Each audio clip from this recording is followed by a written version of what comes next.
हमारे हिंदू धर्म में एक एक चीज का वर्णन करा गया है महाराज, कि शंकर जी पर दूध क्यों चढ़ता है, दही क्यों चढ़ता है, शहद क्यों चढ़ता है, हमारे यहाँ भगवान पर घृत क्यों चढ़ता है, शक्कर क्यों चढ़ती है, गुड़ क्यों चढ़ता है, काली तिल क्यों चढ़ती है, शमी पत्र क्यों चढ़ता है।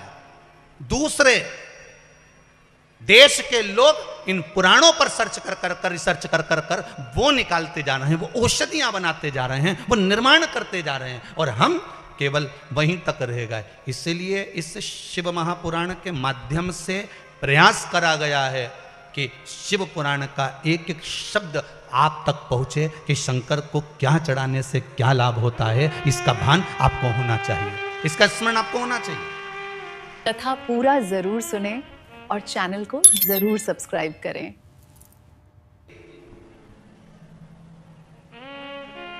क्या है ये, जम के बोलो जरा। रुद्राक्ष। आपको पहले भी कथा में कहा, एक होता है रुद्राक्ष, दूसरा होता है भद्राक्ष, दोनों में अंतर होता है।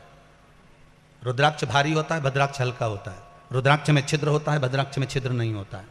रुद्राक्ष गोल होता है, भद्राक्ष टेढ़ा होता है। दोनों अंतर बताएं आपको पहले की कथाओं में, सब चीजों का वर्णन है।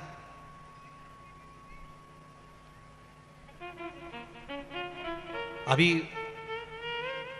1 महीने पहले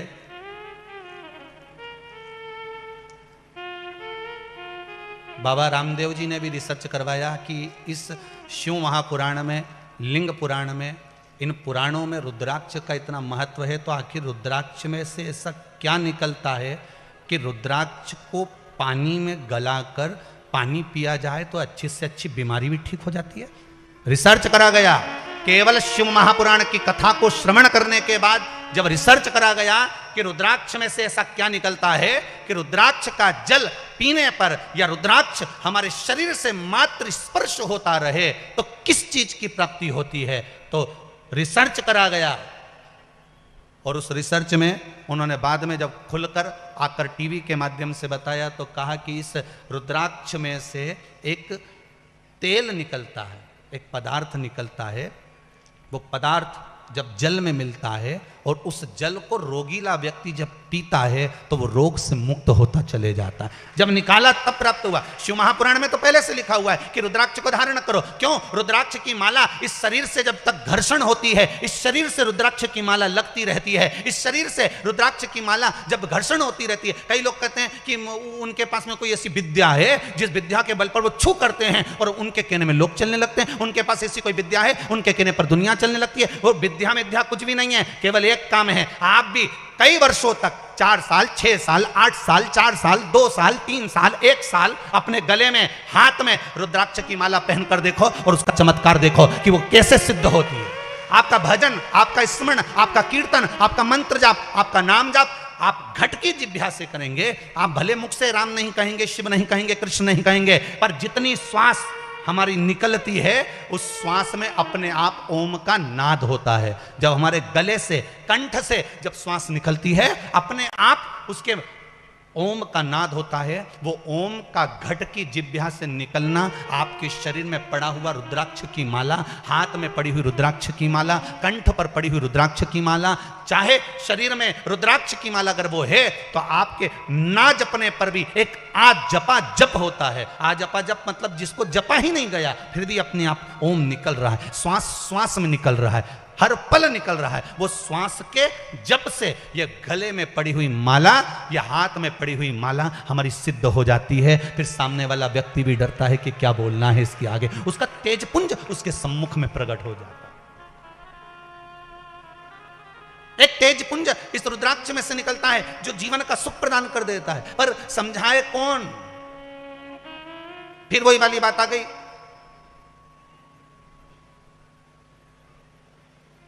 सुंदरता होगी तो लुच्चों की नजर होगी, धन होगा तो चोरों की नजर होगी, और गले में अगर रुद्राक्ष और तुलसी की माला होगी तो शिव की नजर होगी। वो नजर रखता है।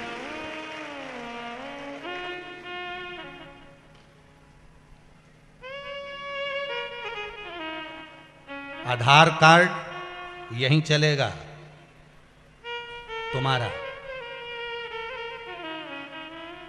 एटीएम भी, अरे बोलते तो जाओ, यहीं चलेगा। एक आधार कार्ड और एक एटीएम ऊपर का है। शिव महापुराण की कथा अगर सुन ली है तो वो तुम्हारा आधार कार्ड बन गया है। और श्री शिवाय नमस्तुभ्यम मंत्र अगर तुम्हारे पास में है, ऊपर जाते से ही एटीएम मशीन के सामने खड़े हो जाओ, श्री शिवाय नमस्तुभ्यम बोला, इतने में तो भगवान, कुछ भी मत बोलना, केवल श्री शिवाय नमस्तुभ्यम, मृत्यु के पर्यंत भी पश्चात भी अगर मुख से निकल गया वो जीव आत्मा श्री शिवाय नमस्तुभ्यम का जाप करती करती चली गई, तो फिर भगवान भी कह देंगे कि यमराज इसको छोड़ दे, ये तेरे बस की बात नहीं है, ये वहां जाने वाला नहीं है, ये तो कैलाश का है, बैकुंठ का है और अन्य लोकों में जाएगा, पर ये नरक नहीं जाएगा, ये कहीं गलत जगह नहीं जाएगा, इसके पास में कार्ड अच्छा है, इसके पास में कार्ड पड़ा है। शंभो शरणे मांगू दुख दया करी न दर्शन आप। महाराज, विमान शास्त्र में वर्णन किया गया, विमान शास्त्र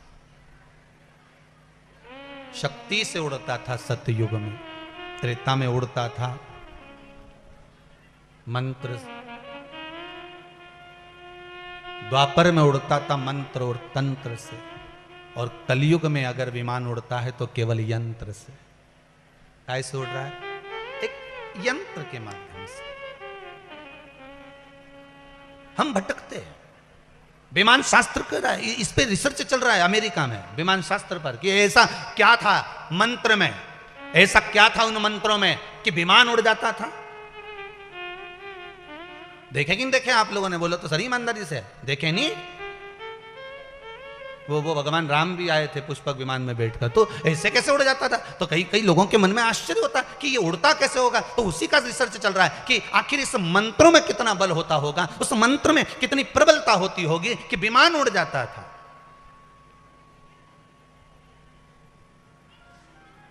एक हवा का झोंका मौसम बदल देता है। सही है? अभी 2-3 दिन पहले देखो, बढ़िया था, सब अच्छा चल रहा था, पानी आया कि नहीं आया? एक हवा का झोंका, सी हवा चढ़ी और उसने मौसम बदल दिया। एक जरा से हवा के झोंके से मौसम चेंज हो जाता है, तो जरा से मंत्र के जाप से, आपकी भक्ति से, आपके भजन से, आपके स्मरण से जीवन का सारा क्लेश, रोग धोग, बीमारी, दुख, तकलीफ, कष्ट सब मिट सकता है। पर विश्वास रखकर, विश्वास, भरोसा। हमें दुनिया को दिखाकर कभी भजन नहीं करना भाई, बहुत याद रखना इस बात के लिए। आप लोगों से फिर बार बार निवेदन कर रहे हैं कि दुनिया को दिखाकर कभी भजन मत करो। आप तो अपने दिल से भगवान का भजन करो, जो सदगुरु ने दिया, जो परमात्मा ने प्रदान किया, उससे भजन। ऐसी रंगो गुरु देव चुनर मेरी, ऐसी रंगो गुरुदेव। राम लक्ष्मण भरत शत्रुघ्न हनुमत मेरी चुनर में। राम लक्ष्मण भरत शत्रुघ्न हनुमत मेरी। सरयू जैसी लहरा पाड़े, ऐसी रंगोरे गुरुदेव चुनर मेरी, ऐसी रंगो गुरुदेव चुनर मेरी, ऐसी रंगो गुरुदेव। महाराज, जब जब सत्संग में जाओ, भजन में जाओ, कीर्तन में जाओ, भगवत स्मरण में जब जब पहुँचो, भगवान की भक्ति में जब जब पहुँचो, नाम जाप में जब जब पहुँचो, भगवान के स्मरण में जब जब पहुँचो, तब तब तुम्हारी चित्तवृत्ति में केवल एक बात होना चाहिए कि मैं जिसकी आराधना कर रही हूँ वो मेरी पूरी बात सुन रहा है।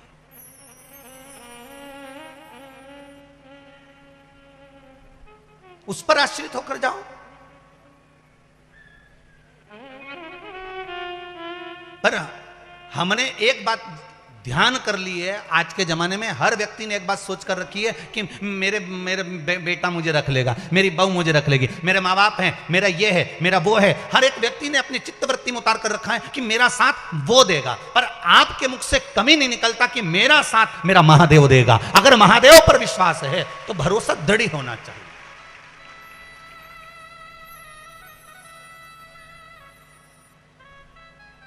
एक जरासी सत्यनारायण भगवान की कथा भी करते हो ना तो मन में आ जाता है, वो बहू है ना वो संभाल लेगी। जरा सा घर में बुलवा करना ना तो तुम कह देती हो वो हमारी ननद है ना वो संभाल लेगी। जरा सा घर में ब्याह आया ना वो है ना वो संभाल लेगा। जरा सी पार्टी हुई ना वो किटी पार्टी वो संभाल लेगी। मतलब तुमने कभी नहीं किया मुंह से कि मेरा महादेव संभालेगा। बोलो बोले क्या?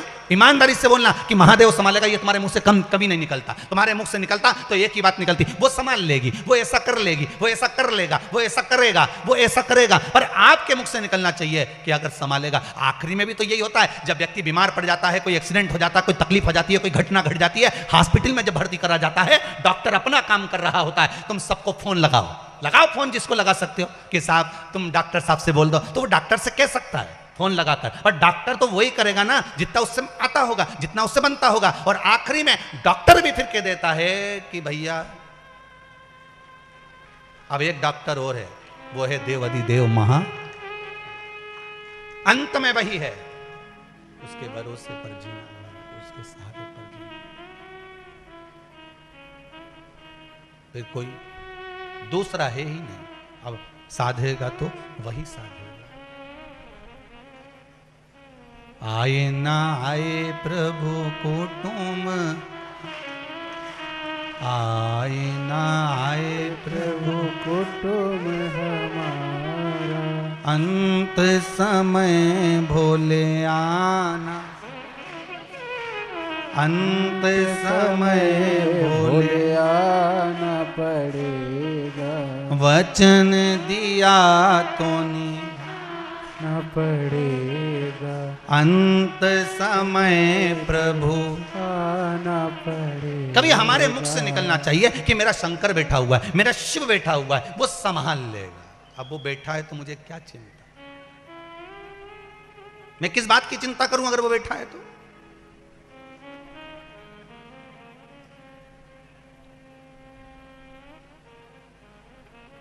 अब एक बात बताओ, बहुत अच्छे से बोलना हो।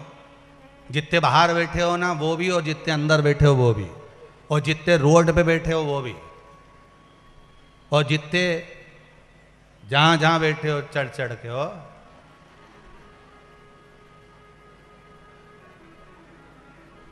सब अच्छे से बोलना। एक बात, तुम्हारे साथ में छोटा बच्चा आता है कथा में, तो बच्चा तुम्हारा ध्यान रखता है कि तुम बच्चे का ध्यान रखते हो? जम के बोलो जरा। बच्चे का ध्यान माँ बाप रखते हैं कि बच्चा माँ बाप का ध्यान रखता है? माँ बाप बच्चे का ध्यान रखते हैं कि वो छोटा सा बच्चा 4 साल का, 3 साल का तुम्हारा ध्यान रखे? नहीं, वो माँ बाप रखेंगे। और मेले में तुम ले गए बच्चे को इतनी भीड़ में, और बच्चा खो गया, तो बच्चा रोएगा, आंख से आंसू बहाएगा। पर बच्चे से ज्यादा अगर उसको ढूंढेंगे तो कौन ढूंढेंगे? उसके माता और पिता। क्यों? क्योंकि माता पिता ने उसको जन्म दिया है, इसलिए ध्यान वो रखेंगे। तो देव अधिदेव महादेव ने हमको जन्म दिया है, हमारा बच्चा खो जाता है, चले जाता है कहीं, तो माता पिता खोजते हैं। खोजने के बाद में उसको टॉफी भी देते हैं, रो मती। देख रोएगा ना तो अच्छा नहीं लगेगा। तुम कहाँ चले गए थे पापा? मम्मी मेरे को ढूंढ ढूंढ के थक गया, रो मती, ले कुरकुरा खा ले और रख ले। और नहीं मेरे को कुरकुरा नहीं खाना, मेरे को तो गुड़िया का बाल खाना, तो ले तू गुड़िया का बाल खा ले। तो वो गुड़िया का बाल वाले को बुलाया, देव देव हमारा छोरा घूम गया था, बड़ी मुश्किल से मिला है। फिर बैग में से बिस्कुट भी निकाल के देंगे, फिर टॉफी भी निकाल के देंगे। रो मती हो, रोजे मती हो। अब मैं मिल गया ना तेरे को, अब मैं मिला हूं ना, तो तो फिर रोने की क्या जरूरत है? अब मत रो, मैं मिल गया ना तेरे को, तू चिंता मत कर, अब मैं मिल गया ना, चल मेरा हाथ पकड़ और मेरे साथ चल घर चल। अब देखो माँ बाप उसको घर ले गए, ढूंढ के ले गए। उसी तरह जैसे कि माता पिता अपने बच्चे को ढूंढते हैं, उसी तरह मेरे देव अधिदेव महादेव ने हमको जन्म दिया है, पृथ्वी पर भेजा है। अगर हम दुखी होंगे तो ढूंढेगा वो, तुम तो बस उसको पुकारते रहो, उसकी याद में आंसू बहाते रहो, उसको पुकारते रहो कि मेरा पिता कहाँ है, मेरा बाप, मेरा पिता, मेरी माँ, मेरा शिव, मेरी पार्वती कहाँ है। तुम उसको पुकार पुकार कर रो लो, आंखों से आंसू बहा लो कि मेरा शंकर मुझे साधेगा। बच्चे की तरह जिद करो कि मेरा पिता कहाँ है, मेरी मम्मी के पास जाना है, मेरे पिता के पास जाना है। और जब मेरे देव अधिदेव महादेव के लिए आप रोगे, आंख से आंसू निकलेगा, जब उसके लिए निकलेगा तो वो भी ढूंढ लेगा। और ढूंढ लिया तो जैसे उसको बिस्कुट दिया, गुड़िया का बाल दिया, उसको टॉफी दी, उसको आइसक्रीम दी, उसी तरह वो भी तुमको गाड़ी, बंगला, जमीन, जायदाद सब दे देगा। हम क्या रोए? दे रहा है।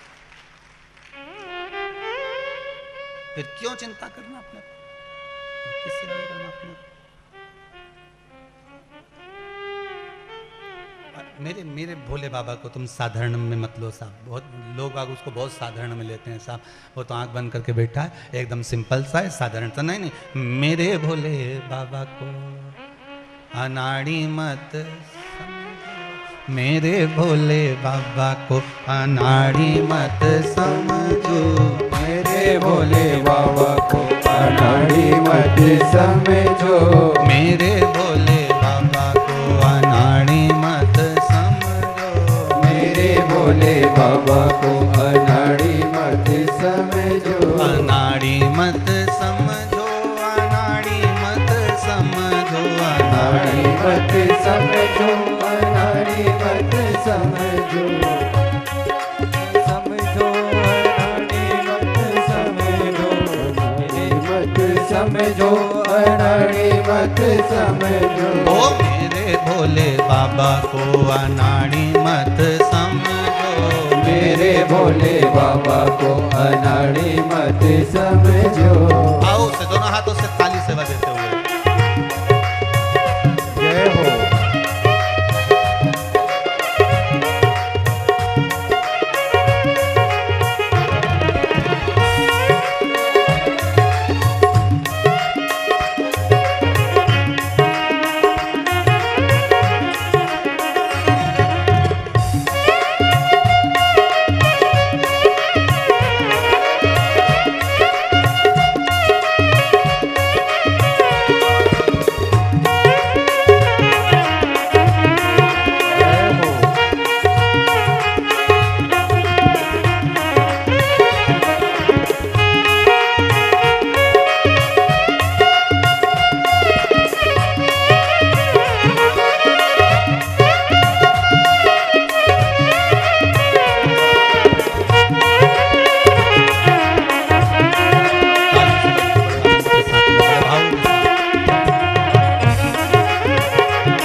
झोली को देख के, झोली को देख के भिखारी मत समझो, झोली को देख के भिखारी मत समझो, झोली को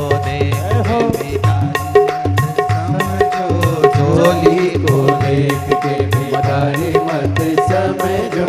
मेरे भोले बाबा को अनाड़ी मत समझो, मेरे भोले बाबा को अनाड़ी मत समझो। ताली सेवा देते बड़े आनंद। जय हो।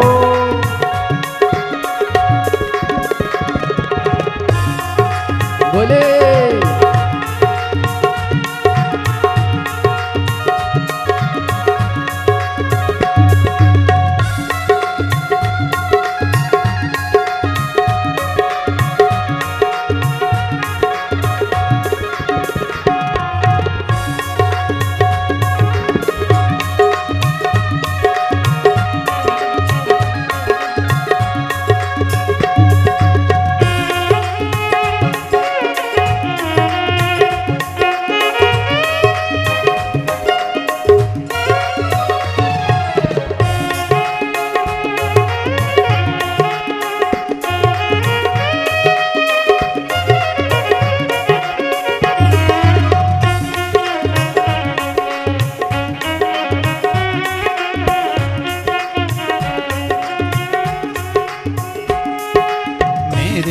भोले बाबा के गले में सांप है, मेरे भोले बाबा के गले में सांप है। ओ मेरे भोले बाबा के गले में सांप है, मेरे भोले बाबा के गले में सांप है। ओ सांप को देख के, सांप को देख के सपेरा मत समझो, सांप को देख के सपेरा मत समझो। ओ मेरे भोले बाबा को अनाड़ी मत समझो, मेरे भोले बाबा को अनाड़ी मत समझो। अनाड़ी मत समझो, अनाड़ी मत समझो, अनाड़ी मत समझो, अनाड़ी मत समझो। अनाड़ी मत समझो, अनाड़ी मत समझो, अनाड़ी मत समझो, अनाड़ी मत समझो। ओ मेरे भोले बाबा को,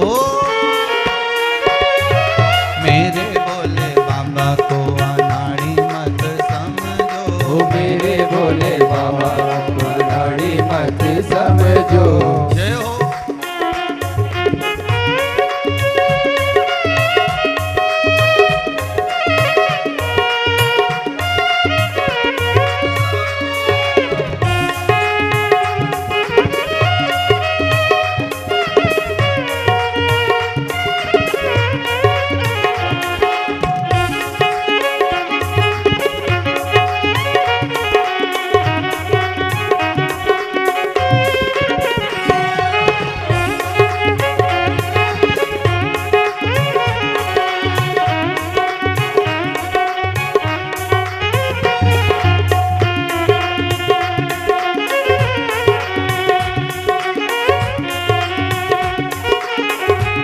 शंभो।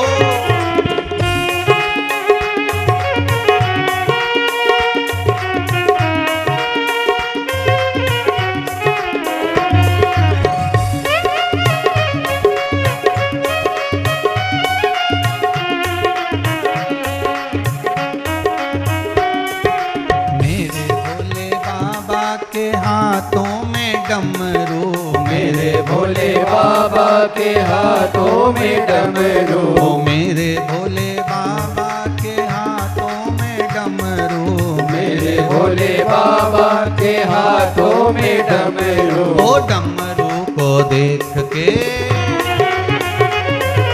डमरू को देख के मदारी मत समझो, डमरू को देख के मदारी मत समझो। ओ डमरू को देख के मदारी मत समझो, ओ डमरू को देख के मदारी मत समझो।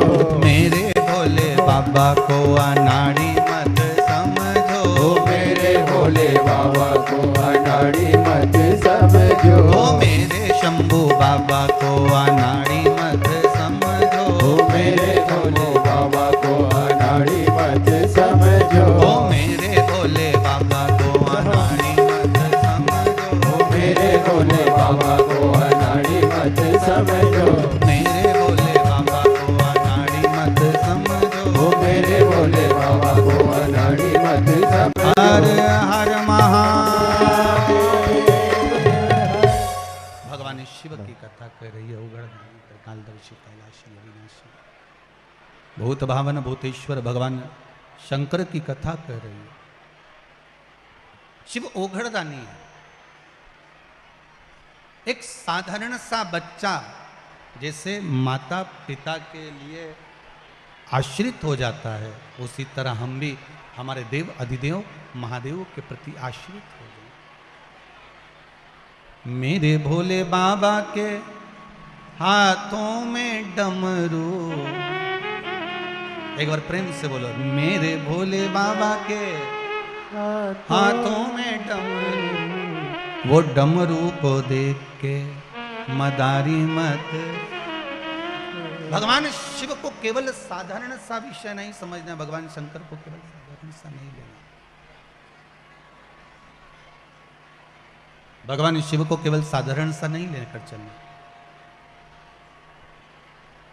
भगवान शिव को एक पिता के तुल्य, घर का जो बुजुर्ग होता है, घर का जो बड़ा होता है, उसके तुल्य मानकर चलना है। फिर वो आपको दुखी नहीं रख सकता, वो आपको सुखी ही रखेगा,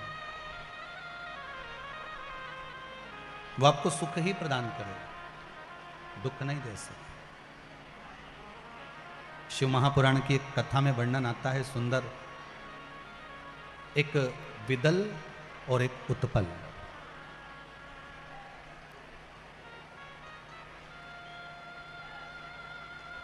विदल और उत्पल, ये दोनों बड़े उपद्रवी थे।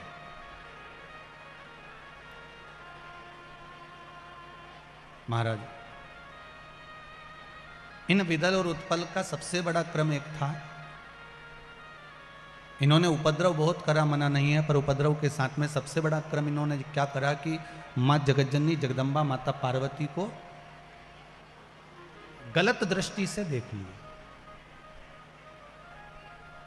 माता को गलत दृष्टि से देखा। और जब माता पार्वती को गलत दृष्टि से देखा तो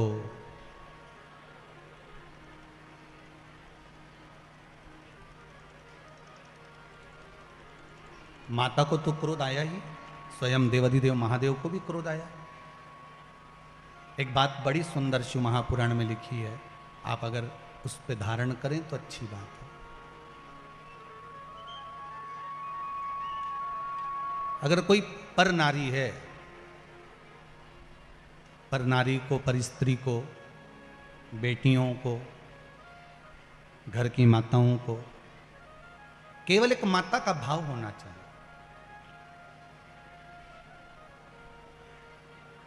एक बात हमने शिव महापुराण की कथा में कुबेरेश्वर धाम से कही थी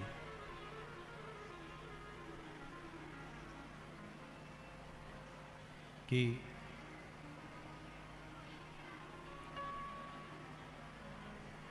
अगर आज जितने टीवियों पर नाटक बनते हैं, उन नाटकों में जितने कपड़े बेटियों को पहनाए जाते हैं, वो सारे वस्त्र, वो सारे कपड़े अगर एक मर्यादित तरह से पहनाने लगे तो मुझे विश्वास है संपूर्ण विश्व में बेटियां भी अच्छे कपड़े पहनेंगी। मुझे विश्वास है।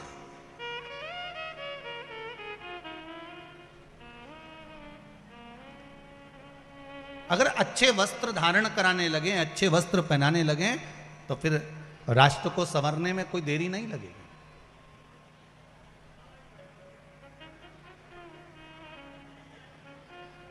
हम तो आपसे भी कहेंगे, प्रयासरत रहिए। घर की बुजुर्ग माताएं अगर सिर पे पल्लू ले सकती हैं तो आपको लेने में क्या दिक्कत है? आपको लेने में क्या तकलीफ है? कहते हैं जिसके सिर पर पल्लू होता है उसका भाग्य प्रबल होता है, ये शास्त्र में लिखा हुआ है। अगर सिर पर पल्लू है तो भाग्य प्रबल है। लाखों दुख, लाखों तकलीफें, लाखों कष्ट जीवन में आ सकता है, लाखों दुख आएगा, लाखों कष्ट आएगा, सब कुछ प्राप्त होगा, पर ये सिर पर जो पल्लू होता है ना, मस्तक पर माताओं के, ये पूर्वजों का, पितरों का, कुल देवी देवताओं का और गुरुजन का मस्तक पर हाथ हमेशा बना रहता है। पर करें क्या महाराज जी, यहां से चालू हुआ था, धीरे धीरे धीरे धीरे यहाँ अब तो बचा बहुत बहुत। तुम्हारे घर में तुलसी का क्या रहा है? ठीक है। घर में गुलाब का पौधा है? मनी प्लांट का है? नहीं है, ठीक है। तुलसी का, बेलपत्री का हैगा। अब एक काम करना, प्रैक्टिकल करना थोड़ा सा, कि बेलपत्री का जो वृक्ष हो, पौधा हो, या तुलसी का पौधा हो, या समी का पौधा हो, उसकी मिट्टी उसके जड़ के पास से हटा देना। वो पनप जाएगा कि सूखेगा? जम के बोलिए, जम के। सूखेगा। पेड़ की जड़ मिट्टी में ढकी होती है तो वो वृक्ष हरा भरा होता है। नारी की जड़, पुरुष की जड़ ये नाभि होती है, जब तक ये ढकी रहती है तो वो भी हरी भरी बनी रहती है। जड़ है ये।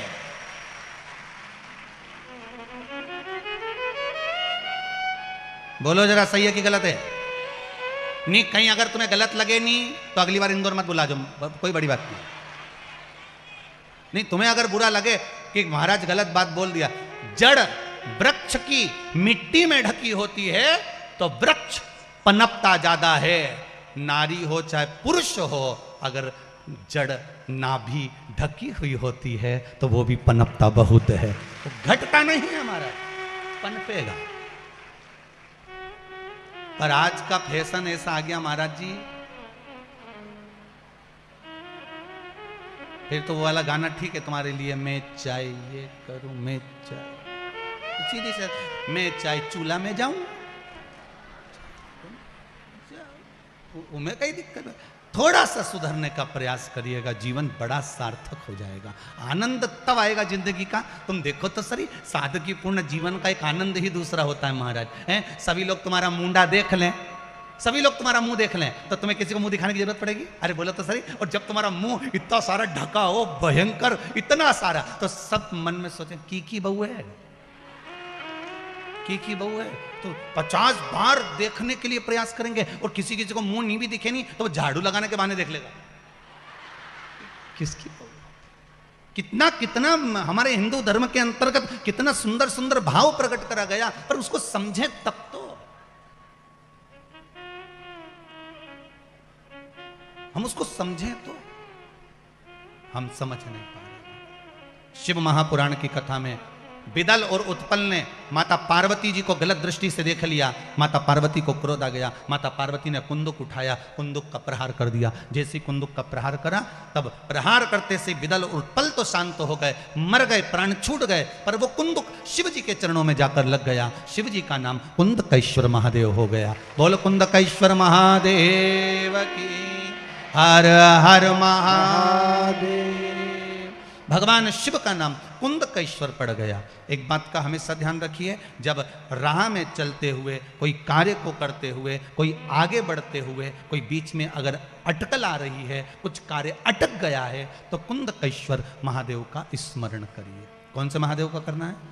कुंदकेश्वर।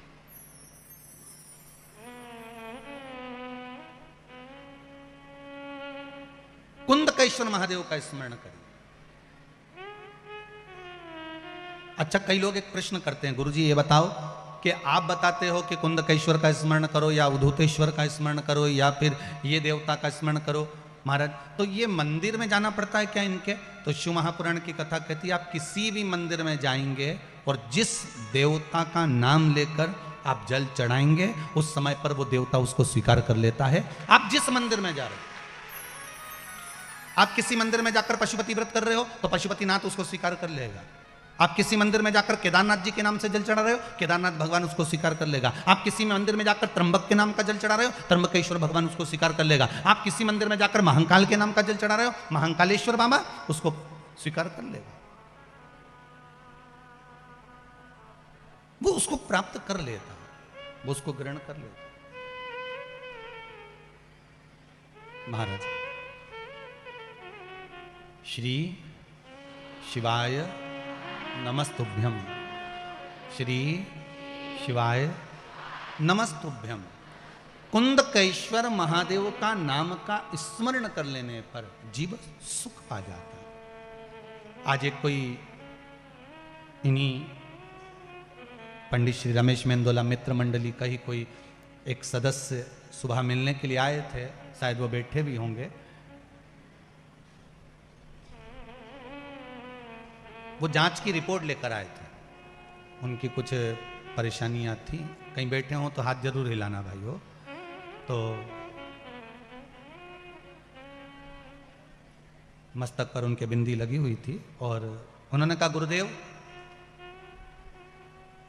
डॉक्टर ने इतनी सारी बीमारियां बता दी थी और बहुत घर के लोग टेंशन में आ गए थे, पर मेरे घर के माताजी ने कुछ उपाय भगवान शंकर के कुंदकेश्वर महादेव के करे और कहा 3-4 दिन से कथा सुन रहे हैं ना, और गुरुजी बोल रहे हैं कि 3 महीने में रिजल्ट आएगा। अगर मैंने दिल से शिव महापुराण की कथा सुनी है तो तू आज जांच करा के आ। सारी जांच भगवान शंकर के भरोसे पर आई।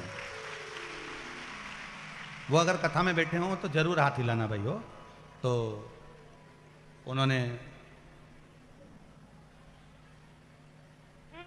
रिपोर्ट निकाली और उस रिपोर्ट को दिखाया कि गुरुजी ये सारी रिपोर्ट है।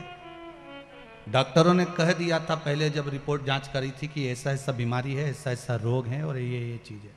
और जैसे ही शिव महापुराण की कथा सुनने के बाद मेरी माता के कहने पर मैंने जांच कराई, सब रिपोर्ट अच्छी आ गई, कुछ भी उसमें प्रॉब्लम नहीं, कुछ भी नहीं।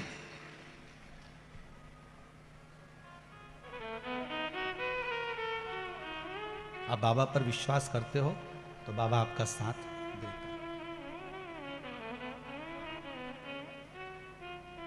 शिव कृपा करता है। ऐसा हो नहीं सकता कि शंकर कृपा ना करे अगर आपका विश्वास प्रबल है।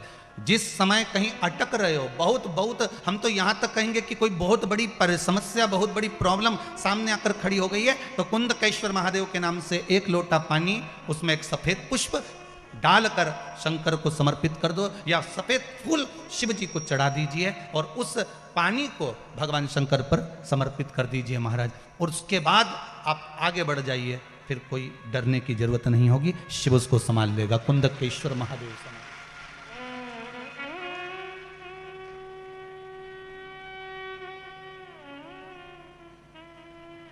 फिर वो देवाधिदेव महादेव उसको संभालेगा, उसके सिवाय कोई दूसरा संभाल भी नहीं सकता। संभालने वाला वो शंकर ही हो सकता है।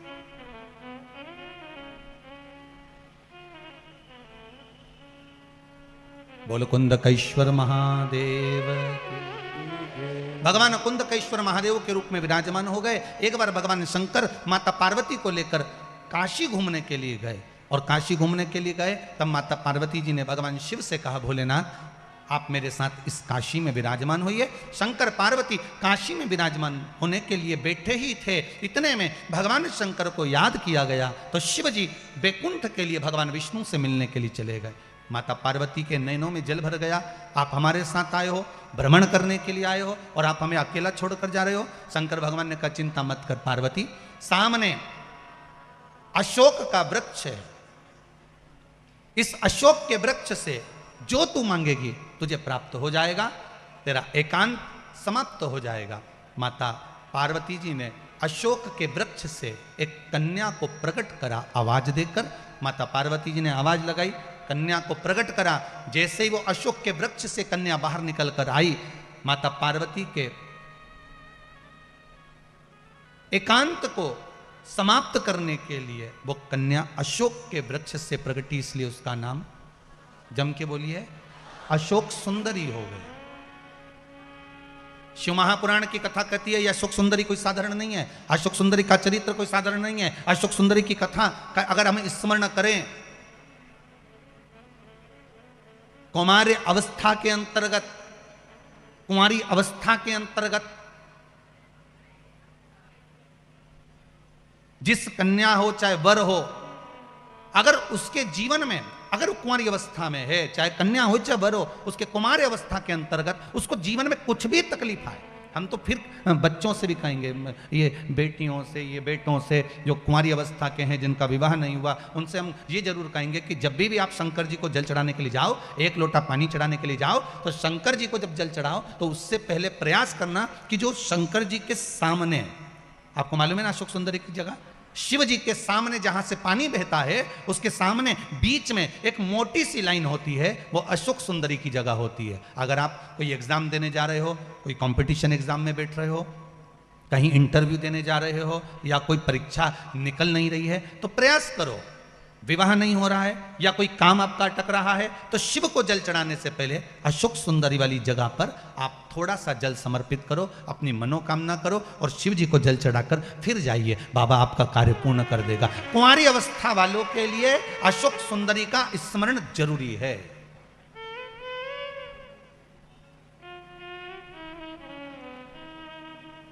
जाते हो आप लोग मंदिर?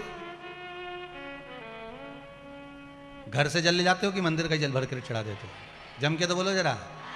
घर से पक्का?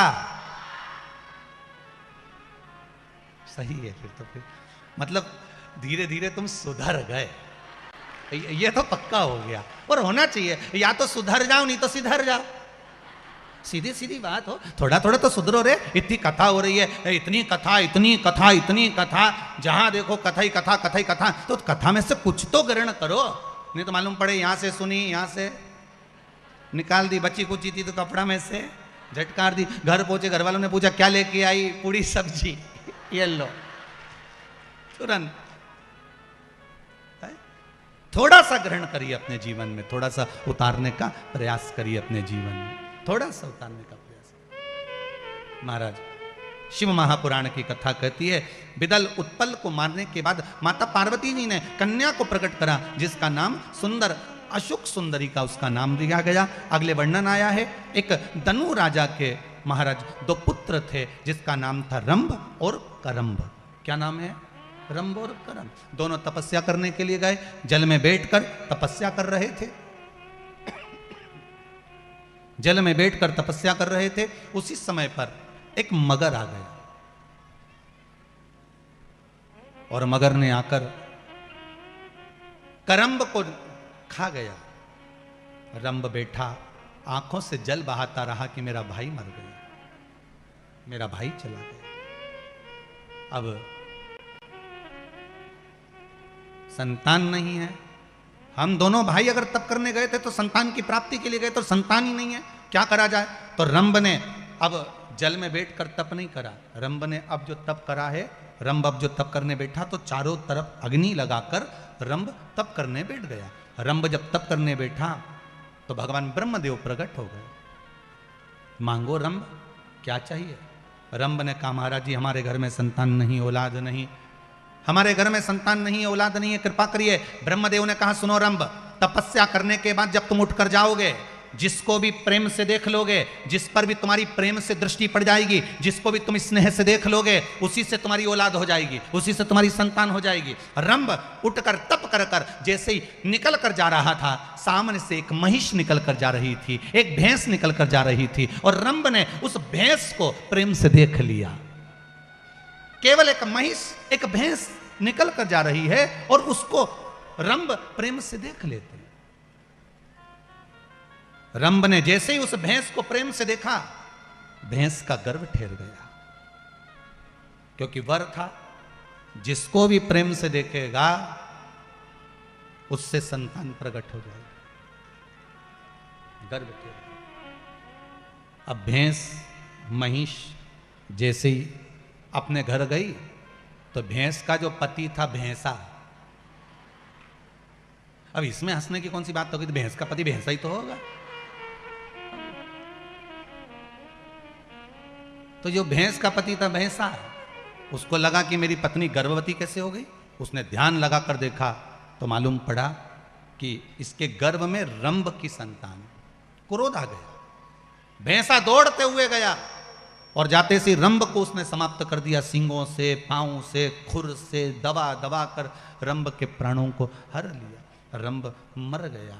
नगर के लोगों ने उसका अंतिम संस्कार करने के लिए चिता जमाई और चिता पर उस रंभ को सुलाया। जैसे ही चिता पर रंभ को सुलाया, अंतिम संस्कार करने के लिए सुलाया था, इतने में भैंस को मालूम पड़ा कि जिसका गर्भ मेरे इस उदर में है वो मर चुका है और उसकी संतान मेरे उदर में है। अगर उसकी संतान मेरे उदर में है तो वो मेरा पति कहलाएगा, और अगर पति कहलाया तो मैं उसके साथ में सती हो जाती हूं,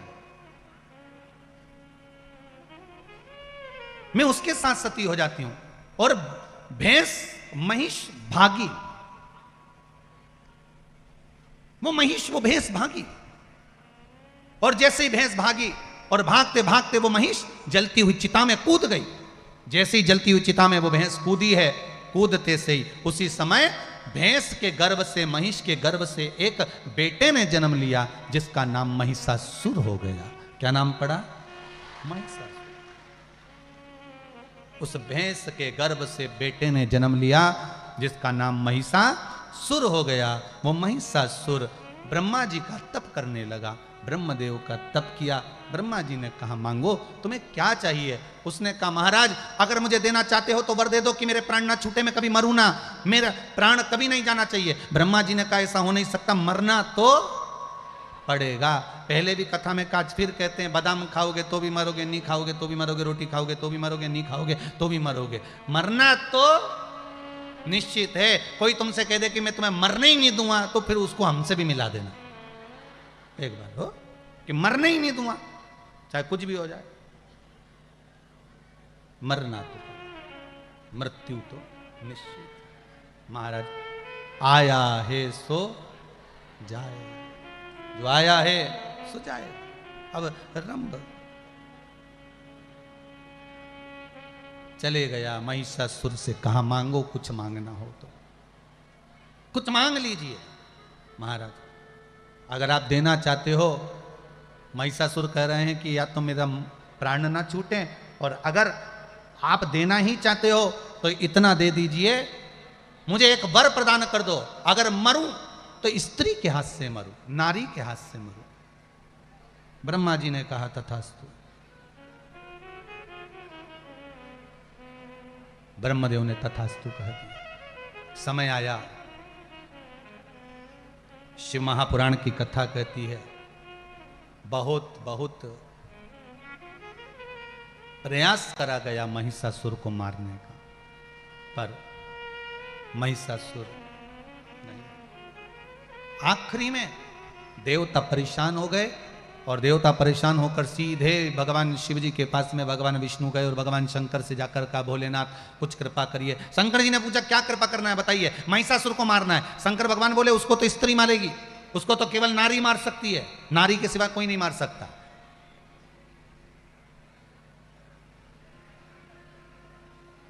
अच्छा, स्त्री में नारी में क्या बल होता है ये केवल इंदौर वालों को ज्ञात होना चाहिए कि मां अहिल्याबाई होलकर अकेली रहकर पूरे मालवा क्षेत्र पर राज्य करती थी एक तरफा। कौन? मां अहिल्याबाई। नारी तत्व क्या है?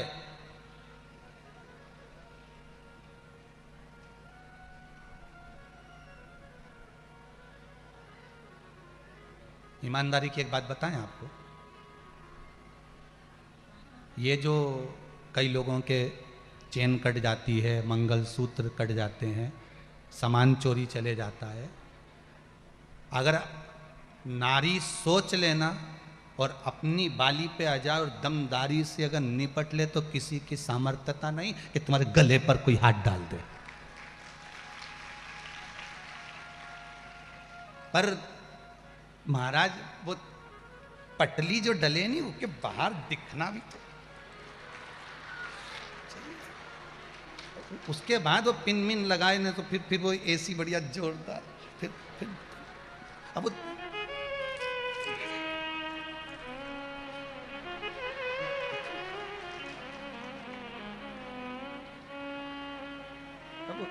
उसमें भी तो समय लगना चाहिए ना, तो 1 घंटा तक तो वो पेंसिल से पहले लाइन खींचे, डब्बा भरे, तो अब उसमें टाइम लगे से तो दिखावा भी तो चाहिए।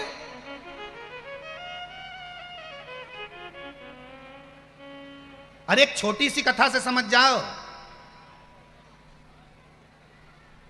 मच्छर कभी नहीं काटता,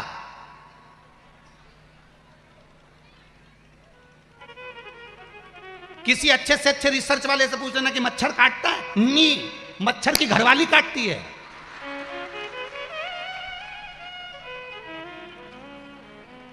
तुम चाहो तो गूगल पे सर्च करके देख लेना कि मच्छर कभी नहीं काटता। जो मादा मच्छर होती है ना,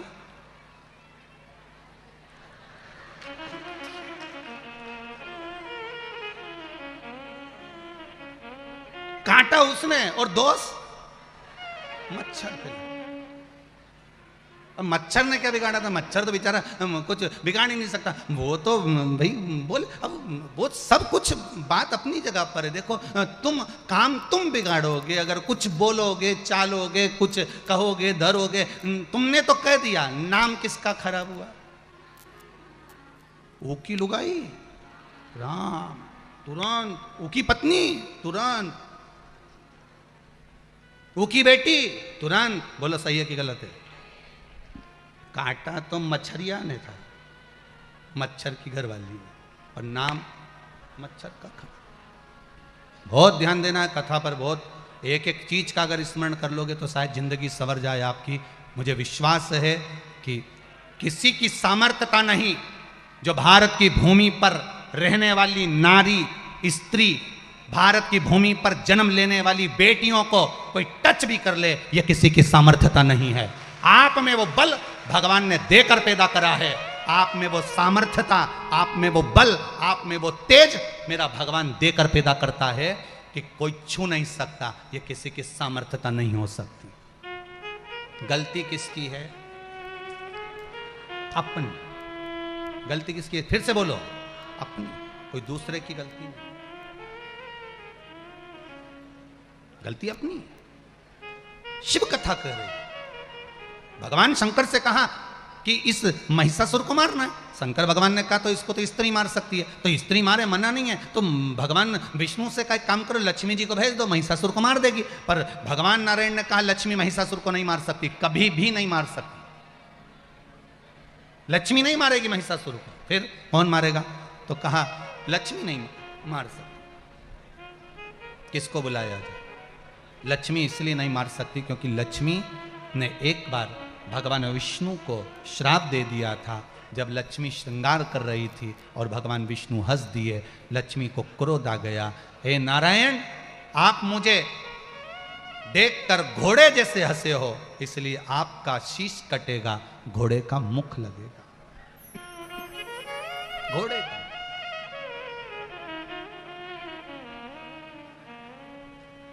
आपको घोड़े का मुख लगेगा।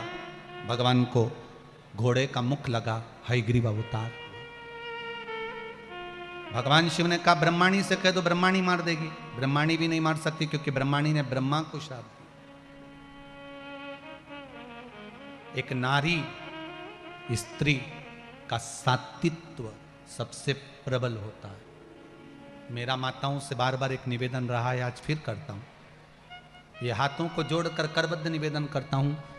बार बार एक निवेदन पहले भी कर, आज फिर कर रहा हूं। प्रयास करिएगा, अपने घर में 2 रोटी अगर खाने की मिले तो उसमें सुख पाइएगा, पर किसी के सामने जाकर ये मत कहना कि मेरे पति के पास में खाने के लिए कुछ नहीं, मेरे घर में कुछ नहीं। 2 रोटी हो उसको प्रेम से खाना। सुख दुख जीवन में चलते रहते हैं। आता है कि नहीं आता जीवन में? हम अपनी कहें तो हमारे पिता भी तो चने का ठेला लगाते थे, और ये कथा बहुत पुरानी नहीं है भाई।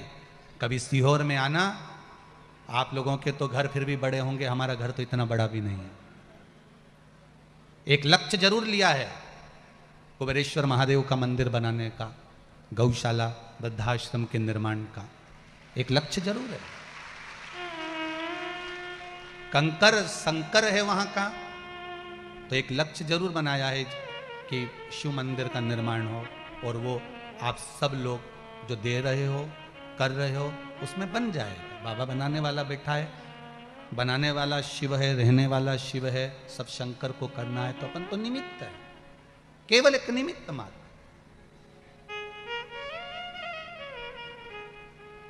बनाना उसको है। शिव पुराण कह रही है कि वो आपके घर में अगर 2 रोटी है तो 2 खाकर सुखी रहना, पर किसी के सामने जाकर, चाहे मायके में, कभी इस मुख से मत कहना कि मम्मी मैं बड़ी दुखी हूं खाने के लिए, मेरा पति तो नौकरी नहीं करता, मेरा पति तो सर्विस नहीं करता, मेरा पति तो काम नहीं करता। आप समझाओ अपने पति को, अगर नहीं कार्य कर रहा है, नहीं कर्म कर रहा है, तो उसको विल पावर मजबूत करो उसका। कहो क्या थक गए अभी से? क्या जा नहीं सकते कर्म पर? आप करो, आप में वो बल है कि आप कोई भी कार्य कर सकते हो। और ये मत सोचना कि आप चाय का ठेला लगाओगे या मूंगफली बेचोगे तो मुझे शर्म आएगी। मुझे शर्म नहीं आने वाली, मैं फिर भी शान से कहूंगी कि मैं आपकी धर्म पत्नी हूं, आप मेरे लिए कमा रहे हो, शर्म नहीं आएगी मुझे। और कदम से कदम मिलाकर आप उसका साथ दीजिए। ऐसा दुख आता है जीवन में, सबके आता है, आप अपनी मर्यादा को ना भूलो और मर्यादा ना भूलकर उसका साथ दो। ब्रह्माणी ने एक गलती कर दी और ब्रह्मा जी को श्राप दे दिया, ब्रह्मदेव मैं तुम्हें श्राप देती हूं, पृथ्वी पर कहीं तुम्हारे मंदिर नहीं बनेंगे, तुम्हारे कहीं मंदिर नहीं बनेंगे। ये ब्रह्माणी ने ब्रह्मा जी को श्राप दे दिया। इसलिए ब्रह्मदेव कहते हैं ब्रह्माणी इस महिषासुर को नहीं मार सकती। महिषासुर को अगर कोई मार सकता है तो वो मार सकता है जिसने अपने पति से कभी तेज आवाज में बात नहीं करी, जिसने कभी ऊंची आवाज में अपने पति से अपशब्द नहीं कहा, वो महिषासुर को मार सकता है। अच्छा, आप में से भी कोई भी महिषासुर को मार सकती है अगर आपने अपने पति से तेज आवाज में बात नहीं करी हो तो।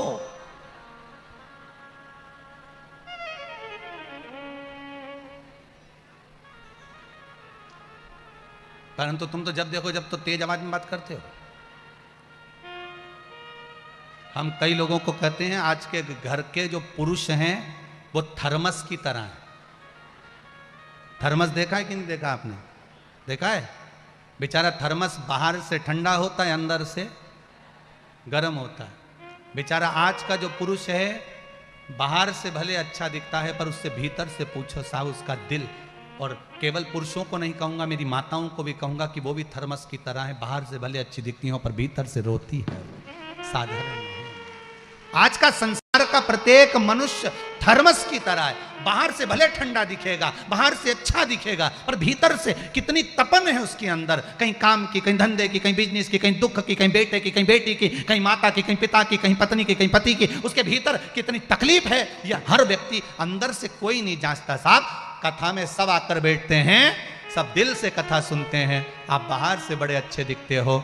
फिर कहता हूं शिव महापुराण की कथा कोई साधारण नहीं है। आपके दिल को जो अंदर से गर्म हो रहा है, तप रहा है संसार के इन सारी व्याधियों में, तभी तो आप शिव महापुराण की कथा में पहुंचे हो। हम समझते हैं शिव महापुराण की कथा जानती है कि जीवन में दुख कितना, तकलीफ कितनी, भीतर कितना कितना तप है, पर आप शिव की भक्ति में अगर लगे हो ना तो चिंता मत करना। थर्मस भी जब धोया जाता है तो ठंडे पानी से ही धोया जाता है, आप चिंता मत करना। जब समय आएगा मेरा भोलेनाथ इस आत्मा को शिव में जब समाहित करेगा तो श्रेष्ठ बना ही देगा, ये पक्का श्रेष्ठ था। फिर मारा किसने? महिषासुर को मारने के लिए तत्पर रही मां पार्वती के लिए शंकर भगवान से कहा भोलेनाथ जी जाओ पार्वती को क्रोध दिलाओ। शंकर जी ने कहा क्रोध कैसे दिलाऊं, मेरे को तो क्रोध दिलाना भी नहीं आता। शंकर भगवान से कहा तुम जाओ पार्वती जी के पिताजी को बखानो। स्त्री के पिता को जब बखाना जाता है तो क्रोध आता है। शंकर जी ने जाकर पार्वती जी से कहा पार्वती सुनती है? पार्वती ने कहा क्या है प्रभु, तेरे पिताजी के पास कितनी दौलत थी, हिमालय राज के पास में कितनी करोड़ों का धन था, पर तेरे पिता जैसा दुनिया में कोई कंजूस नहीं होएगा, बताओ। उसने शादी करी, एक सामान नहीं दिया दहेज में। इतने में पार्वती जी बोली मेरा मुंह मत खुलवाना, पहले बोल दे रही, बिल्कुल मेरे से तो बोलना मत ही। मेरे पिताजी तो देने के लिए तैयार बैठे थे, तुम्हारे घर में रखने की जगह थी, मेरे से मत खिलवाना, मैं तो चुपचाप बैठी हूं, रोटी खाओ ने जा। इतने में शंकर जी बाहर आए। भगवान विष्णु ने पूछा क्रोध आया? शंकर भगवान बोले वो तो अब मेरे बाप तक पहुंच गई, दादा रहने दे दादा, ऐसा क्रोध नहीं दिलाना। शिव जी बोले, भगवान विष्णु बोले अब की बार एक काम करो कि इनका जो अगला जन्म था ना सती वाला, वहां का बखान करो। शंकर जी अब की बार अंदर गए, वापिस जाकर बोले पार्वती तो पूर्व समय में सती थी, तेरे पिताजी ने तेरा अपमान कर दिया था तो तुझे यज्ञ के कुंड में कूद कर प्राण त्यागना पड़े थे। इतने में पार्वती जी रोटी बनाते बनाते बोली ये सब काम तुम्हारे चक्कर में हुआ। शिव जी ने पूछा वो कैसे? पार्वती जी बोली अगर तुम मेरे साथ मेरे पिता के घर में जाते तो मेरे बाप की इतनी हिम्मत होती कि मुझे कुछ कह देता। कई पतियों की आदत रहती है, वो हमेशा कहते हैं तू सामान महंगा ले आई, महंगा ले आई, तो पत्नी फिर चिल्ला के नहीं बोलेगी तुम लिया थे, फिर चिल्ला के बोले कि नहीं बोले। अगर तुम मेरे साथ जाते तो किसकी हिम्मत थी? शंकर भगवान चुप हो गए, वापिस बाहर आ गए। शंकर भगवान से भगवान विष्णु ने पूछा गुस्सा आया? इतने में तो पार्वती जैसी बाहर आई, इतने में उसी समय पर महिषासुर पाड़े पे चढ़ के आ रहा था, और महिषासुर ने जो पार्वती जी को देखा, देखते से बोला अरे ओ सुंदरी। इतने में भगवान विष्णु ने शंकर जी से कहा दूर हट जाओ, चिंगारी लग गई, अब हट जाओ। और जैसे ही बोले ओ सुंदरी, अब पार्वती जी के तो थोड़ा सा तो गुस्सा आ रहा था क्योंकि शंकर जी पिताजी बखान रहे थे। और जैसे ही पार्वती जी ने केश हटाया और जो महिषासुर को देखा, तिरछी निगाह से बड़े बड़े नयन सुरमा नैनों में लगा, और जो ललाट नैनों से माँ ठाका लगाती हुई जो महिषासुर को देखी, तो महिषासुर तो आधा यूंच मर गया, आधा यूंच मर गया। फिर बोला महिषासुर, अरे ओ सुंदरी, मैं तुझे अपना बनाना चाहता हूं। पार्वती जी ने तो केश को हिलाया और आवाज लगाकर का सिंह दौड़ कर, शेर दौड़ कर आया, मां उस पे चढ़ गई, और चढ़ते से ही माता पार्वती ने कहा, सुन महिषासुर, अब ठहर, मैं तुझे अपना बनाकर बताती हूं, 2 क्षण रुक। और शेर से कहा, तू पाड़े पे चढ़ना और मैं त्रिशूल लेके इसकी छाती पे चढ़ूंगी, समाप्त करना। और सारे देवता आकाश मंडल में आकर खड़े हो गए, सब स्तुति करने लगे, तेरे भक्त जनों पर माता भीड़ पड़ी है, और दानव दल पर टूट पड़ो मां, करके सिंह सवारी, सो सिंहों से तू बलशाली, अष्ट हो जाओ वाले, दुखियों के दुख कोली। और मां टूट पड़ी, जो टूटी मां, त्रिशूल लेकर जो कूदी, कूदते से महिषासुर के प्राणों को हर लिया। माता का नाम पड़ गया महिषासुर मर्दनी माता की। मां महिषासुर मर्दनी का आनंद सुख हुआ। देवताओं ने पुष्पों की वृष्टि करी, गंधर्व गान करे, अप्सरा नृत्य करी, चारों तरफ सुख समाहित हो गया। बोल जगत जननी माता की। शिव महापुराण में वर्णन आता है, जो महिषासुर मर्दनी माता का स्मरण करता है, उसके जीवन में मां सात्वित्वता प्रदान करती है। इसलिए शिव महापुराण में सात्वित्वता देने वाली ये महिषासुर मर्दनी माता की कथा है। ऐसी पावन शिव महापुराण की कथा है। हमारे बीच में श्री कैलाश जी विजयवर्गीय जी आए हुए हैं। एक बार मैं आमंत्रित करूंगा उनको कि वो पधारें, और बड़े आनंद के साथ में, आज भाभी जी भी साथ में आए हुए हैं, वो भी पधारें भाव भक्ति से, आज वो भी पधारें और शिव महापुराण पर बेलपत्र समर्पित करें। बोल महिषासुर मर्दनी माता की जय।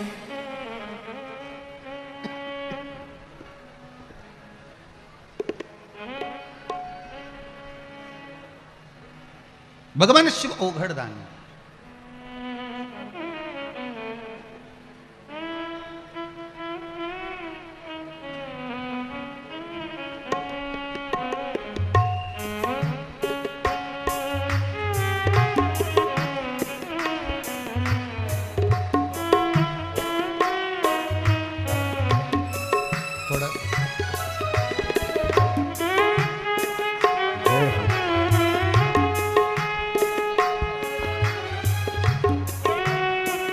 हेलो, परम सत्य आदरणीय कैलाश जी, आदरणीय भाभी आशा विजयवर्गीय जी व्यासपीठ का पूजन करते हुए, और मैं आमंत्रित करूंगा गोलू जी महाराज छतरपुर वाले, कृपया मंच पर आ जाएं। हम सबके लाडले विधायक रमेश मेंदोला जी से भी करबद्ध प्रार्थना निवेदन, कृपया मंच पर पधार कर व्यासपीठ का पूजन करें, गुरु जी से आशीर्वाद प्राप्त करें। हमारे डीआईजी साहब मनीष कथुरिया जी हमारे बीच में उपस्थित हुए हैं, हम उनका हृदय से अभिनंदन करते हैं, अभिवादन करते हैं। हमारे साथ में राजेंद्र राठौर जी, चंदूराव शिंदे, गणेश गोयल जी, लक्ष्मण दास महाराज जी से भी निवेदन करूंगा, आइए हम भी जोरदार तालियों के साथ, ये हम सब की ओर से परम श्रद्धेय आदरणीय कैलाश जी ने गुरुवर का अभिनंदन किया, अभिवादन किया।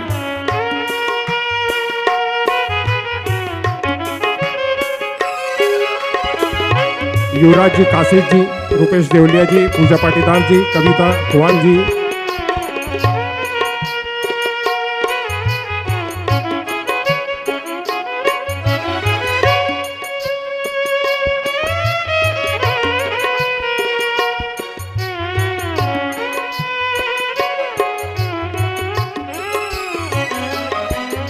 एक बार जोरदार तालियों के साथ परम श्रद्धेय आदरणीय कैलाश जी को आमंत्रित कीजिए।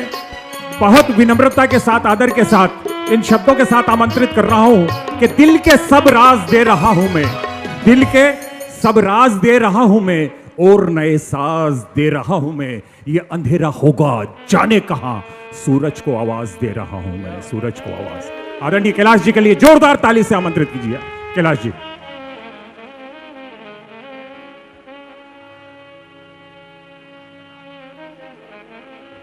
ओम शिवाय। श्री शिवाय नमस्तुभ्यं श्री शिवाय। नमस्तुभ्यं बोलिए महाकाल भगवान की जय। हम सब बड़े सौभाग्यशाली हैं।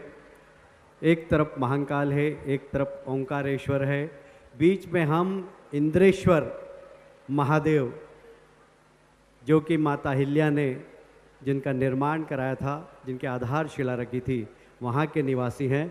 और मुझे रमेश जी को इस प्रकार का आयोजन करते करते 25-30 साल हो गए, पर ऐसी भव्यता, ऐसी दिव्यता पहली बार देखने को मिली है, ऐसा मुझे लगता है। और ये हम सबके लिए सौभाग्य की बात है कि पंडित जी मध्य प्रदेश के निवासी हैं, सीहोर के निवासी हैं। सीहोर में गणेश जी का मंदिर प्रसिद्ध है और वहाँ की हींग की कचौरी बड़ी प्रसिद्ध है। पर अब सीहोर में तीसरा नाम प्रदीप मिश्रा जी का भी आ गया है। जिस प्रकार कचौरी के अंदर हींग की खुशबू हमें सीहोर में खाने के बाद इंदौर तक कहीं न कहीं मुंह में स्वाद में रहती है, उसी प्रकार शिव पुराण के माध्यम से जो आपने आध्यात्मिक भक्ति का रस हमको पिलाया है, मैं समझता हूँ ये रस हमारे जीवन के अंतिम क्षण तक काम आएगा, ऐसा मेरा मानना है। बहुत अद्भुत तरीके से, दिव्य तरीके से आपने शिव पुराण की व्याख्या की है। पर उसके साथ मैं आपका जो कायल हूँ वो इस बात का कि आपने परिवार के अंदर की जो कुरीतियाँ हैं, जो विकृतियाँ हैं, उसको रोज कहीं ना कहीं हम सबके बीच में उसको सुधारने के लिए मार्गदर्शन दिया है प्रतिदिन। सच में आज भी आपने कहा कि सिर पे पल्ला रखना चाहिए। सिर पे पल्ला रखने से महिलाओं का भाग्य होता है और सबसे बड़ी बात है उनके पति की आयु भी बढ़ती है, सौभाग्यवती रहती है। सिर पे पल्ला रखने पे महिला के पति की आयु बढ़ती है, सौभाग्यवती होती है। और इसलिए देखो ये भी रखी, मैं भी कितना स्वस्थ हमेशा रखती, इसीलिए तो स्वस्थ हूँ अभी भी। कोई कह सकता है मेरी उम्र कितनी, बताओ कितनी होगी? कितनी होगी? 50 नहीं, बड़ी है और बड़ा 60 और भी बड़ी है, इससे भी बड़ा हूँ मैं। और आज भी मेरे बराबर कोई 25 साल का लड़का दौड़ नहीं सकता, इतना दौड़ता हूँ मैं। समझ में आया कि नहीं? इसलिए कि सिर पे पल्ला रखती है। महाराज जी, हर सफल व्यक्ति के पीछे एक महिला होती है। कई लोगों की दूसरी महिला भी हो सकती है, पर मेरी सफलता के पीछे यही है। और प्रदीप जी की भी सफलता के पीछे है तो एक महिला ही है, वो भी इनकी पत्नी है, साक्षात पार्वती है। पार्वती, तालियां बजाकर अभिनंदन करें आप। कल मैं बैठा था तो आपने कहा कि माता पिता की सेवा, गणेश जी को तो पूछते इसीलिए प्रथम तिलक इसीलिए लगाते हैं कि जब भोलेनाथ ने कहा कि पहला विवाह किसका करें, तुम्हारा करें कि इसका करें, कार्तिक का करें कि गणेश जी का करें, तो बोला आपकी योग्यता के आधार पर कर देते हैं। बोले जाओ ब्रह्मांड की परिक्रमा करके आओ। कार्तिकेय भगवान तो उड़ गए, उनका वाहन क्या है? मोर पे उड़ गए वो। अब गणेश जी थुलथुल शरीर वाले, उनका वाहन क्या? वो चिंतित हो गए कि क्या करें। देखिए सिद्धि बुद्धि के विधाता किस प्रकार का काम करते हैं। माता पिता को बुलाया, उनके साथ परिक्रमा करी। पार्वती माँ ने पूछा कि तुम परिक्रमा करने नहीं गए पृथ्वी की? कर ली, 7 बार कर ली।